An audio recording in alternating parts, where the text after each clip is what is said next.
Bienvenue dans ce nouveau billet de la bourse sans stress. Alors, je vous mets là donc le lien puisque le 7 septembre, il y a eu un webinaire donc de l'ensemble de l'équipe donc de la bourse sans stress et Michael fait une présentation de nos deux formations, la première en présentiel qui va avoir lieu donc au mois d'octobre et puis également la deuxième qui existe depuis un petit peu plus d'un an qui est une formation online et sur les options. Je remettrai ce lien donc à la fin de la vidéo et en plus, dans ce billet de la bourse en stress, je vous ai mis un bel exemple d'une société et on verra son sous-secteur et avec une application pratique sur une stratégie qu'on appelle Covered Call. Alors, où est-ce que nous en sommes donc le 9 septembre? Alors, d'abord, le SPX s'est bien repris. Une progression de 3,4% sur une semaine. Donc, d'autres indices aussi sont bien remontés. Les taux sur 10 ans a monté, enfin le taux a monté également sur 10 ans. On est à 3,32%. Bon, on verra, on va voir ça sur le graphique. L'énergie qui avait fait un petit retracement se reprend. Donc par contre, on est toujours au-dessus de la moyenne mobile, donc 50 jours, et la 50 jours est au-dessus donc de la 200. Donc ça veut dire que c'est un trend haussier. XLK se reprend. Il prend pratiquement 2% sur cette semaine. Et puis également le dollar index, il est toujours au-dessus de sa moyenne mobile 50 jours. Donc le dollar est toujours une monnaie de réserve et de prédilection à travers le monde. Et puis l'euro, il a testé quand même les 0,98. Donc là, pour l'instant, la tendance, on va dire qu'elle est peut-être un peu flat, mais il a testé 0,98.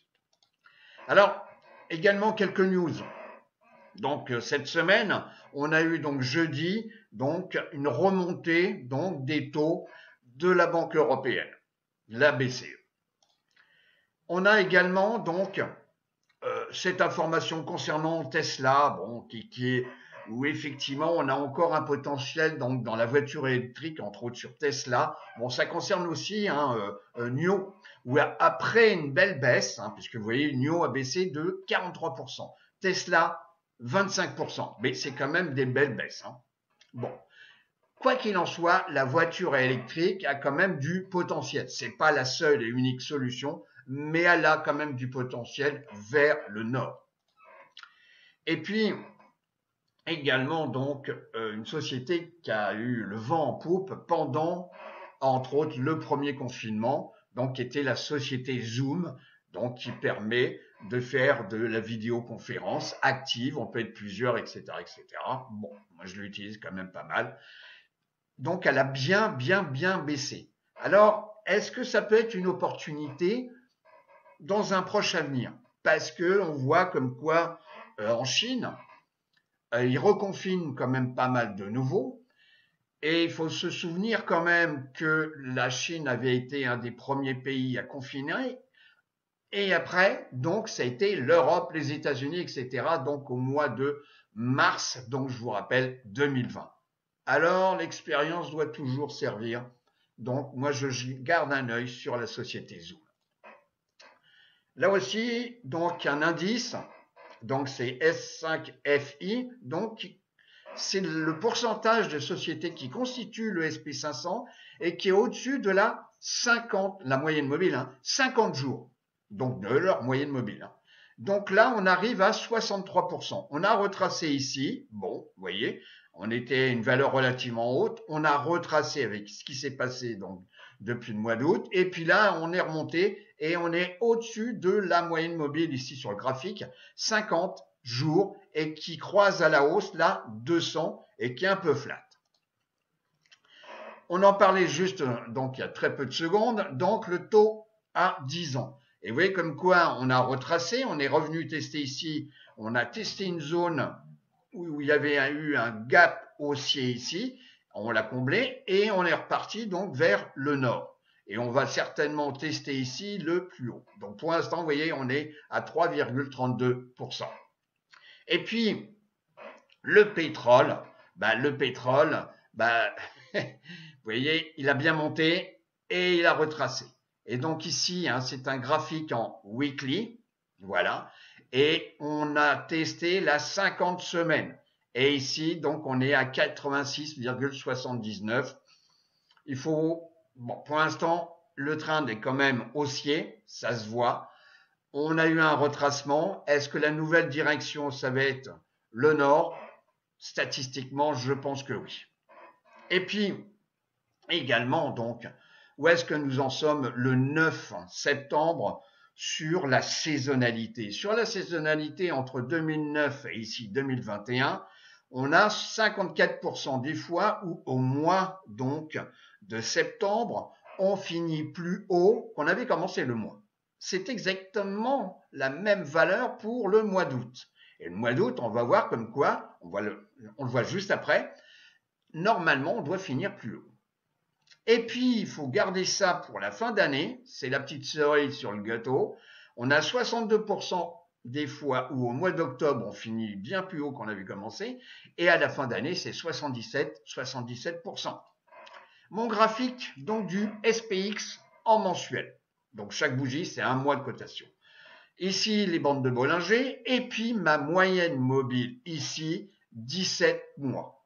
Donc depuis quelques mois, nous sommes sous la 17 mois. Bon, on a transpercé ici la bande inférieure donc de Bollinger, une fois, deux fois. Ici, on a eu une bougie qui engolfe donc la bougie rouge. Cependant, le mois de septembre n'est pas fini. Et ici, donc, au mois d'août, on avait testé, donc, avec la flamèche, donc la mèche plutôt, on a testé, donc, la 17 mois. Alors, les secteurs et sous-secteurs que je suis. Ici, je les ai classés par performance sur une semaine. Vous voyez comme quoi les matériaux de base se sont bien réveillés, pratiquement 5%, j'arrondis. Tout ce qui est bien est service cyclique XLY, 4,8. XRT, donc le retail, 4,3. La construction donc de maisons, ici les financières, ici SMH qui s'est bien repris. On va voir un graphique tout à l'heure sur SMH, c'est quand même relativement intéressant, puisque vous savez qu'avec Michael, on traite énormément tout ce qui est semi-conducteur. Et puis le dernier, c'est les staples, XLP, qui a très peu, enfin qui a progressé, oui, mais enfin de 0,6 sur une semaine. XLK, c'est un petit peu réveillé quand même, vous voyez. Et puis les industriels. Donc les industriels sont toujours, il y a un point de connexion avec les matériaux de base. Bon, entre autres dans la roue sectorielle. Et puis sur un mois, donc on a la technologie qui a bien baissé, ok, sur un mois, hein. Et puis également SMH sur un mois qui a fortement baissé, plus de 9%. Et puis il y en a un, c'est l'énergie, où il a effectivement une performance positive sur un mois. Le VIX vient de casser, il a clôturé donc le 9 sous la moyenne mobile 50 jours. Et celle-ci est baissière et préalablement avait déjà cassé donc à la baisse la moyenne mobile 200 jours qui reste pour l'instant montante. Vous voyez comme quoi cette zone des 28 a été bien maîtrisée et a bien servi de résistance. On a tenté, mais on n'a pas dépassé. Donc on n'est pas dans cette configuration, on n'est pas dans cette configuration et on n'est pas dans cette configuration. Prochain objectif, je pense qu'on va retourner vers les 20. Ici donc, c'est un indice qui nous donne donc le pourcentage de sociétés composant le SP500 et dont le cours est au-dessus de la moyenne mobile 200 jours. Après une forte baisse, ici, puisqu'on a touché des points aux alentours des 10% de sociétés composant le SP500 avaient leur cours au-dessus de la moyenne mobile 200 jours. Eh bien, on s'est réveillé et puis on est ici venu tester la zone des 50. Donc là, c'est l'avis du public, 50-50. Et puis rejet et puis vendredi ici. Donc ce sont des bougies hebdomadaires. Donc on a clôturé au-dessus de la moyenne mobile. Donc ici, 10 semaines et qui prend une configuration haussière. Bon, la 50 semaines est toujours baissière. Ici, donc, le put-call ratio au niveau des equity.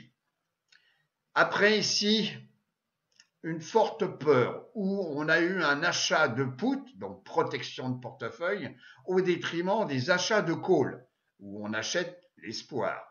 Eh ben, on est reparti vers le sud.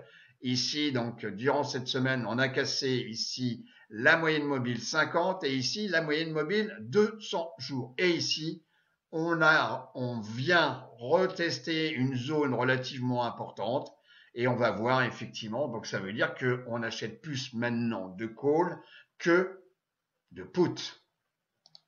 Si on compare les 4 indices, donc sur 6 mois, ils sont pour l'instant, je dis bien pour l'instant, négatifs. Donc le moins négatif, c'est le Dow Jones et ici le plus négatif, c'est le QQ. Alors, on voit bien comme quoi il y a eu un réveil ici et donc on a à peu près des courbes qui sont parallèles en termes donc de progression. Est-ce qu'on va revenir vers le nord? Peut-être. Il y a plusieurs éléments qui peuvent nous mettre la puce à l'oreille. Si on regarde donc le SP500, donc le SP500, SPX, je suis en bougie mensuelle parce que parfois il faut regarder donc avec une échelle de temps longue et c'est elle qui nous donne la tendance de fond. Effectivement, c'est pas le fait de regarder en intraday avec des bougies en horaire ou même en 15 minutes où on a une vision globale de la tendance. Et là, cette vision totale, c'est en regardant en bougie mensuelle et en utilisant ici une visualisation logarithmique. Et on voit ici d'abord la moyenne mobile, donc le cours est bien au-dessus de la moyenne mobile 50 mois. On l'a testé, c'était dans les moments difficiles. On l'a cassé ici, ok? C'était donc, on enlève la publicité, en 2008. On l'avait cassé ici et après patatrac. Mais en tous les cas, on voit que ici la baisse n'a rien à voir avec la baisse de la crise de 2007 jusqu'à 2009. Ok? Et on a eu également donc la crise des dot-com où ici on avait cassé la 50 mois et effectivement patatrac, on continuait vers le sud. On est toujours dans un canal haussier et on est au-dessus de la 50 mois. Et là, vraiment, 200 mois, c'est quand même une tendance très forte. Elle est toujours haussière depuis la nuit des temps. Donc, les marchés ne font que monter. On peut se faire, bien sûr, des peurs. Ici, donc, l'indice Dow Jones industriel. On est toujours en bougie mensuelle et en visualisation logarithmique. Vous voyez, lors de la crise du Covid, on avait cassé donc la 50 mois. Là, on l'a même pas touché au niveau du Dow Jones. Et la tendance, elle est quand même positive. Et là, c'est pareil. On a un retracement. Est-ce que c'était nécessaire? Je ne sais pas, mais on a un retracement. On est sous la 10 mois, d'accord, au niveau de mon petit fil conducteur, la moyenne mobile ici en bleu. Mais pour l'instant, vous voyez comme quoi on n'a pas tout à fait cette tendance. Je ne dis pas comme quoi ça ne va pas avoir lieu, mais en tous les cas, il faut quand même bien regarder les choses. Si on regarde le Nasdaq 100, le Nasdaq 100, c'est pareil, on est ici, donc j'enlève la publicité, voilà, on est toujours au-dessus de la 50 mois, voilà, et qui est au-dessus allègrement de la 200 mois. Et la tendance de fond fait comme quoi on est quand même toujours sur un train haussier. On a un retracement ici, d'accord, on est venu tester, mais on ne l'a pas touché, la 50 mois, ici, et tout pour donc à la crise du donc, premier confinement, ici, donc, et le seul moment où on a cassé la 50 mois, c'est la crise en 2008, ok, en septembre 2008. Et là, même chose pendant la crise donc du dot-com, ici, donc en février 2001. Et puis, j'en parlais, SMH, qui est donc le sous-secteur des semi-conducteurs. Sous-secteur qui est hyper important. Les États-Unis réintègrent la fabrication de de puces aux États-Unis. On fait la même chose en Europe. STM n'arrête pas donc d'implanter des nouvelles usines aux alentours de Tours, donc de production donc de puces. Donc on a besoin de puces électroniques pour une bonne utilisation ou une mauvaise. Mais en tous les cas, on a besoin des semi-conducteurs. Et là, on voit que la tendance de fond, elle est toujours haussière. Je suis en visualisation logarithmique, bougie mensuelle. Et on a testé ici la 50 mois, c'était pendant la crise, donc le premier confinement, donc en mars 2020, ok.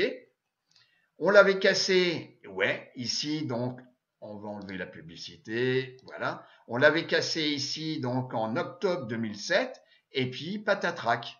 Même chose, on a une phase de retracement, mais en plus si on change et on se met ici en hebdomadaire, on est dans un, vous voyez, alors on va se mettre ici, on enlève la fonction log et vous voyez, on est dans un canal baissier après une forte progression. Bon. Donc ça peut-être veut dire on risque de repartir vers le nord. Les sous-secteurs qu'on appelle les industries, ici classés par performance mensuelle, je vous donne les 10 premiers, car il y en a 144. À noter, la performance mensuelle de l'uranium est assez extraordinaire, 16%, ok? Performance positive également sur 3 mois et nulle sur 1 an. Bon. Si vous souhaitez faire du screening, c'est-à-dire trouver des sociétés qui sont dans le sous-secteur, donc de l'uranium, Finviz, industrie uranium, vous en avez 8. Et quand au mois de juillet, j'avais donc fait parce qu'au mois de juillet, on avait encore une alerte, on voyait bien que l'uranium se réveillait. Et je l'ai détecté comme ça. Donc on en a 8, et ici, vous avez la société URG, bon, on voit le petit graphique, la 4U, bon, etc., etc. Et puis, il y en a une qui m'avait attiré mon attention, c'est la société Le. Bon, c'est pas une très grosse capitalisation, bon, elle a quand même 764 millions de dollars de capitalisation. Bon, c'est pas une petite non plus. Et puis la trobinette m'intéressait surtout qu'en plus au mois de juillet, elle était en situation donc de recovery. Et que le cours vient clôturer au-dessus de la moyenne mobile 50 et la moyenne mobile 50 est sous la 200. C'est ce qu'on appelle les phases de recovery. On en parle pendant les formations, c'est les 6 phases d'un cours. Et donc, j'ai regardé, la société, elle était optionnable, c'est-à-dire qu'il y a des options sur cette société Le. Donc, je suis parti sur l'idée de prendre par paquet de 100 la société Le. Et je l'ai acheté à 27,31 $ par paquet de 100, donc 100, 200, 300, et je l'ai acheté le 11 juillet. Voilà, par paquet de 100, je vais marquer. Depuis, elle s'est complètement envolée avec une forte accélération ici. On voit bien donc la volatilité qui est relativement importante et on a clôturé à 54,61. Donc le 9 septembre, ce qui fait une progression de 100%. C'est-à-dire que si j'en ai acheté 100 le 11, donc j'avais décaissé 2731 dollars, et aujourd'hui, que me rapporte ces 2731, j'en ai 5461, ce qui me fait 2730 $ de gain. Mais mon objectif, parce que savoir que ça allait se passer comme ça, j'en savais rien. J'ai acheté Recovery. La tendance de fond, si on regarde ici en mensuel, on voit bien que il y a eu un phénomène donc depuis 2007 où effectivement l'énergie donc s'est cassé, l'uranium s'est cassé la figure. Et en plus avec l'explosion de la centrale nucléaire au Japon n'a pas aidé le secteur de l'uranium. Donc ici, on est venu faire un point bas en 2016. Et puis, on est revenu tester, donc ici en 2018. Et là, c'est relativement amusant. C'est juste au début du Covid, donc en Chine, et du début donc du confinement en Chine, et puis nous, quelques temps après. Donc en octobre 2019, là, on a carrément cassé la 50 mois et on a pris une direction réellement vers le nord. Donc, là, il y avait quand même des éléments, je dirais, positifs dans mon choix. La tendance de fond, là, je suis en bougie mensuelle et en plus, je suis en logarithmique ici. OK? Bon. Je reviens ici en bougie, donc journalière. Et mon objectif, c'était de me dire, voilà, j'en achète donc 100 et il y a quand même des probabilités pour qu'on revienne ici tester les 35 $. Donc, je vais vendre un call 35. Alors, je l'avais annoncé, c'est-à-dire que on a un Discord. Et chaque donc membre du staff La Bourse sans stress peut poser donc ses trades. Et je l'avais fait le 19 donc août. J'avais indiqué comme quoi j'avais acheté donc la société donc et que j'avais vendu donc pour le 19 août un call à 35 et que j'avais encaissé, donc j'avais reçu de l'argent pour ce faire, de 178 $. Mais le marché, donc, il allait complètement dans mon sens parce que on avait même dépassé les 35 et que le 19 août, donc c'était l'époque de l'échéance, donc le 19 août, vous voyez, on s'approchait des 40. Alors que si je laissais faire mon contrat, je risquais, enfin, j'allais être assigné, ça c'est garanti, ou je vais effectivement revendre mes actions, parce que c'est une vente de call, je vais vendre mes actions à 35. Alors j'aurais eu un gain depuis 27,31.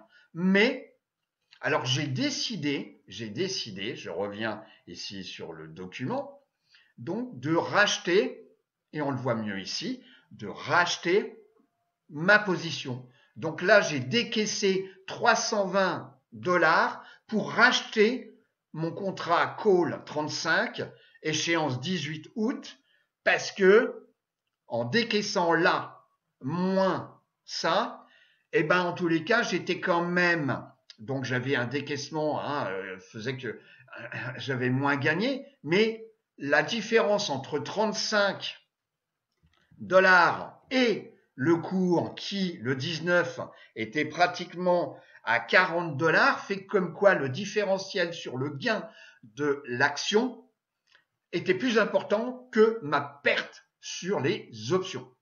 Voilà. Donc, et puis le cours a continué. Donc, j'ai reposté également donc le 24 août, puisque je possédais toujours mes actions par paquet de 100, donc là, dans ce cas-là, 100, et j'ai revendu de nouveau un covered call. Donc, un covered call veut dire comme quoi je vends un call alors que je possède par paquet de 100 les actions. Parce qu'un contrat donc d'option, c'est toujours par paquet de 100 concernant les equities, donc les actions. OK? Donc là, j'ai vendu un call 55 $. OK?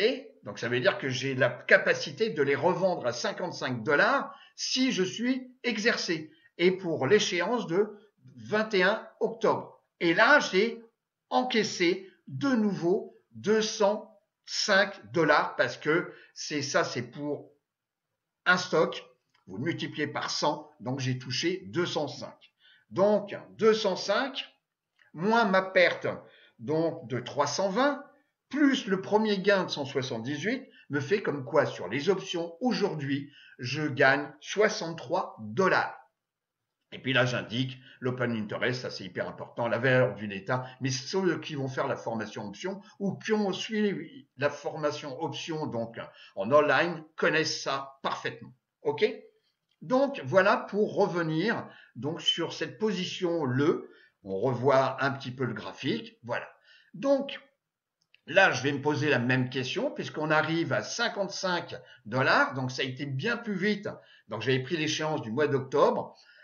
On va avoir peut-être un retracement. Bon, la tendance de fond, je la rappelle, elle est quand même haussière. Alors on verra pour le 21 octobre, peut-être que je serai amené à racheter ma position vendeuse ou bien le cours il va végéter aux alentours des 55 puisque ça peut être une zone ici donc de résistance. Et puis je me ferai gentiment assigner, donc j'aurai l'obligation de vendre à 55 donc dollars les actions que j'avais achetées préalablement à 27,31. Je vous recommande de regarder cette vidéo qui concerne la comparaison donc de la formation option online, donc sur Internet, et la formation en présentiel. Donc c'est Michael qui fait cette présentation, je vous le conseille. Je vous dis à très très bientôt. N'oubliez pas de liker, de nous poster des commentaires et en tous les cas, je vous dis à très bientôt.